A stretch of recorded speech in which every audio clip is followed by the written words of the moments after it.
안녕하세요. 블리츠 스포츠입니다. 실시간 픽이나 다양한 최신화된 정보들이 궁금하신 분들은 하단에 있는 링크를 통해 문의 주시면 정보방 이동까지 안내 도와드리겠습니다. 금일 승무패 12회차 중편 분석에 앞서 좋아요와 구독, 알림 설정까지 부탁드립니다. 슈테아우아는 최근 경기력에서 탄탄한 수비력을 바탕으로 실점을 최소화하고 있습니다. 홈 경기에서는 조직적인 수비와 빠른 역습을 통해 득점 기회를 만들며 세트피스에서도 강점을 보입니다. 그러나 상대의 강한 압박을 받을 경우 빌드업이 원활하지 않고 공격 전개 속도가 느려지는 단점이 있습니다. 파욱은 공격적인 운영을 바탕으로 경기를 주도하는 경향이 강하며 측면과 중앙에서 다양한 패턴의 공격을 시도합니다. 안드리아가 돌파와 슈팅 능력으로 팀 공격을 이끌고 있으며 최전방의 결정력도 안정적입니다. 하지만 원정 경기에서는 수비 집중력이 흔들릴 가능성이 있으며 상대의 압박을 받으면 실수가 나올 위험이 있습니다. 이번 경기는 슈테아우아가 단단한 수비를 바탕으로 역습을 노리는 반면 파욱은 점유율을 높이며 주도권을 잡으려 할 가능성이 큽니다. 파욱의 공격력이 우세하지만 슈테아우아의 수비 조직력과 홈 이점을 고려하면 팽팽한 접전이 예상됩니다. 무승부 가능성이 높은 경기입니다. 다음은 AS 로마 대 포르투 경기 분석 시작하겠습니다. 로마는 최근 경기에서 단단한 수비 조직력을 바탕으로 안정적인 경기 운영을 펼치고 있습니다. 특히 홈 경기에서는 높은 점유율을 유지하며 공격적으로 나서는 경향이 있으며 디발라와 루카쿠를 중심으로 균형 잡힌 공격을 전개합니다. 세트피스에서도 강한 모습을 보이지만 경기 후반 체력이 떨어질 경우 수비 집중력이 흔들리는 모습이 나타날 수 있습니다. 포르투는 짬새 있는 수비와 빠른 전환을 활용한 역습을 중심으로 좋은 흐름을 유지하고 있습니다. 원정에서도 안정적인 수비를 바탕으로 경기를 운영하며 오타비오와 타레미가 공격 전개에서 중요한 역할을 합니다. 하지만 상대의 강한 압박을 받을 경우 중원에서 빌드업이 원활하지 못할 때가 있으며 세트피스 수비에서도 불안한 모습을 보일 수 있습니다. 이번 경기는 로마가 홈 이점을 활용해 적극적인 공격을 시도할 가능성이 크며 포르투는 단단한 수비를 바탕으로 역습을 노릴 것으로 예상됩니다.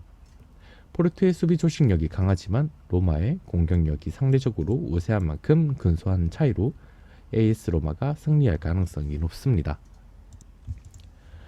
영상에서 다루는 내용 외에도 실시간 경기 분석과 비공개 프리미엄 픽이 따로 제공되고 있습니다. 보다 확실한 정보가 필요하신 분들은 아래 링크를 통해 연락 주시면 정보방 입장 방법을 안내해 드리겠습니다. 다음은 야기엘로냐 대 파치카 토폴라 경기 분석 시작해 보겠습니다. 야기엘로냐는 최근 공격적인 전술을 바탕으로 꾸준한 경기력을 유지하고 있으며 홈 경기에서 강한 압박과 빠른 전환을 통해 상대 수비를 흔들고 있습니다. 이마스가 결정력을 보이며 팀의 득점을 이끌고 있으며 중원에서도 창의적인 패스를 통해 공격을 지원합니다. 다만 수비에서는 빠른 역습에 다소 취약하고 경기 후반 집중력이 떨어지는 경향이 있습니다. 토플라는 최근 경기에서 기복을 보이며 원정 경기에서 수비적으로 불안한 모습을 자주 노출하고 있습니다. 강한 압박을 받으면 빌드업 과정에서 실수가 발생하는 경우가 많고 세트피스에서도 실점 위험이 높은 편입니다. 공격에서는 역습을 활용하려 하지만 마무리에서의 결정력이 부족한 점이 아쉽습니다. 이번 맞대결에서는 야기엘로냐가 홈 이점을 살려 주도적인 경기 운영을 펼칠 가능성이 높습니다. 토플라는 수비적으로 버티면서 역습을 노릴 것으로 예상되지만 원정에서의 불안한 수비를 극복하기 어려울 가능성이 큽니다.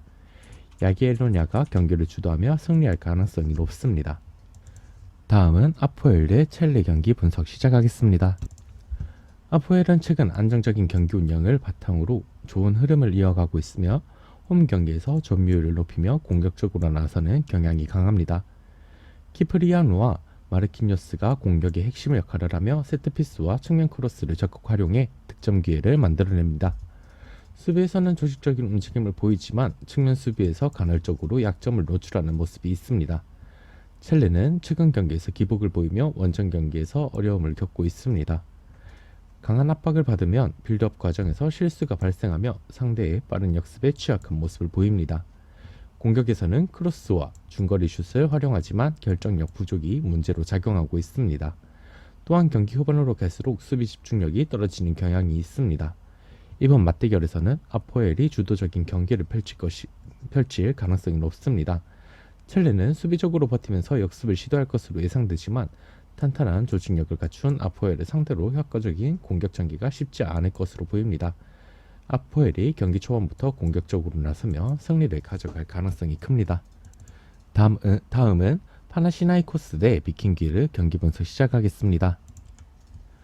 파나시나이코스는 최근 강한 압박과 빠른 템포로 안정적인 경기력을 유지하고 있으며 홈 경기에서는 높은 점유율을 바탕으로 적극적인 공격을 펼칩니다. 베르나르와 스팔비스가 공격의 중심을 맡고 미드필드에서는 짧은 패스를 활용한 유기적인 플레이가 돋보입니다. 다만 후반에 체력이 떨어지면 간헐적인 실수가 발생할 수 있습니다. 비킹기르는 원정 경기에서 어려움을 겪고 있으며 점유율보다는 실리적인 플레이를 선호하고 수비적인 운영을 통해 역습을 노립니다. 그러나 강한 압박을 받으면 빌드업에서 실수가 나올 가능성이 있으며 세트피스 상황에서도 불안한 모습을 보입니다. 공격에서 측면 돌파와 크로스를 활용하지만 상대 수비가 촘촘하면 득점 기회를 만들기 어려운 상황이 발생할 수 있습니다. 이번 경기에서는 파나시나이코스가 주도권을 잡고 공격적으로 나설 가능성이 큽니다. 비킹기르는 수비적으로 대응하며 역습을 시도할 것으로 예상되지만 파나시나이코스의 강한 압박과 공격적인 운영을 고려했을 때 효과적인 공격 전개가 어려울 것입니다.